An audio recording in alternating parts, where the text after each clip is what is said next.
পরিবারের মধ্যে মহিলা সিদ্ধান্ত নেয় সন্তানকে কোন দিকে নিয়ে যাবে। মহিলা যদি বলে আমার ছেলেটা যখন পেটে আসছে তখন আমি নিয়ত করেছি যে আমার সন্তান যেন আমার শেষ বিদায়ের গোসলটা দিতে পারে, যেন আমার সন্তানটা আমার জানাজার নামাজ পড়াতে পারে।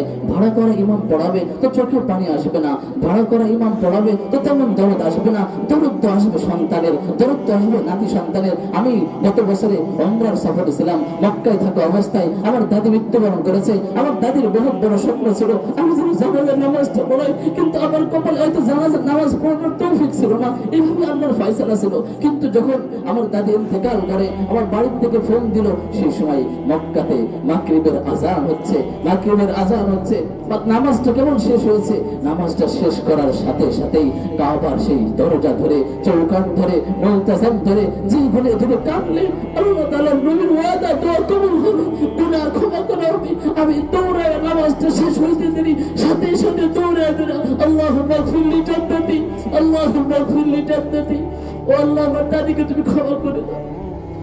আমার সন্তান আমার জন্য দোয়া করবে কিনা প্রিয় মা বোনেরা বলতে পারবো না, আমার নাতি সন্তান আমার জন্য দোয়া করবে কিনা বলতে পারবো না, কিন্তু আমি তো আমার দাদির জন্য দোয়া করছি, আমি তো আমার দাদার জন্য দোয়া করি, আমি তো আমার নানির জন্য দোয়া করি। আপনার কি ইচ্ছা হয় না ও মা বোনেরা, আপনার কি দিলটা কাঁদে না? আপনার জানাজার নামাজটা আপনার সন্তান পড়াবে, আপনার জানাজার নামাজটা আপনার সন্তান দিবে।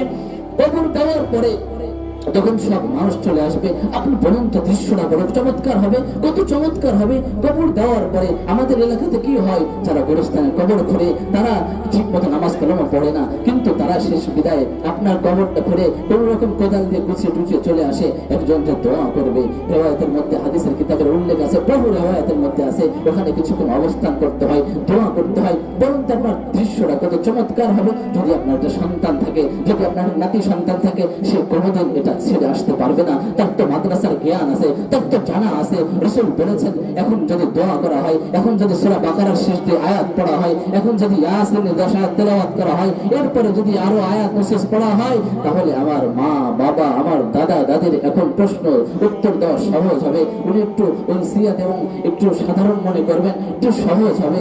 আল্লাহ তাআলা তার আযাব সহজ করবেন, কবরের সওয়ালগুলো সহজ করবেন। দৃশ্যটা কত চমৎকার হতে পারে। আপনার সন্তান ছোট বাচ্চা হাফেজে কোরআন আলেমে দ্বীন আপনার কবরের পাশে দাঁড়িয়ে দাঁড়িয়ে সূরা বাকারার শেষ দিয়ে আয়াত পড়ছে, আর চোখের পানিতে চেহারা ভিজে যাচ্ছে, চোখের পানিতে চেহারা ভিজে যাচ্ছে, বারবার একই দোয়া করছে। আল্লাহ কবরের বাসিন্দা হতে পারে সাধারণ মানুষ, জেনারেল শিক্ষিত, মাদ্রাসায় পড়তে পারে নাই, বড় স্বপ্ন ছিল ছেলেটাকে আলেম বানাবে, বড় স্বপ্ন ছিল নাতি সন্তানকে আলেম বানাবে। আল্লাহ আমাকে আপনি আলেম বানিয়েছেন, হাফেজে কোরআন বানিয়েছেন। ওনাদের কষ্ট আছে, মাথার ঘাম পায়ে ফেলে আমার জন্য টাকা দিয়েছে, হয়তো আমি একটু পড়াশোনা করেছি, মাসিক খরচ কত আমার গায়ে আমি কোনোদিন বুঝতেও পারি নাই, প্রতি মাস শেষ খরচ দিয়ে গেছে, খাইতেও পারি নাই। অনেক মহিলা আছে যার স্বামী নাই, দুধ বিক্রি করে, গাভীর দুধ বিক্রি করে পরের বাড়িতে কাজ করে সন্তানকে পড়ায়, বড় আশা নিয়ে সন্তানটা একটু কবরের পাশে দাঁড়িয়ে আমার জন্য দোয়া করে আসবে।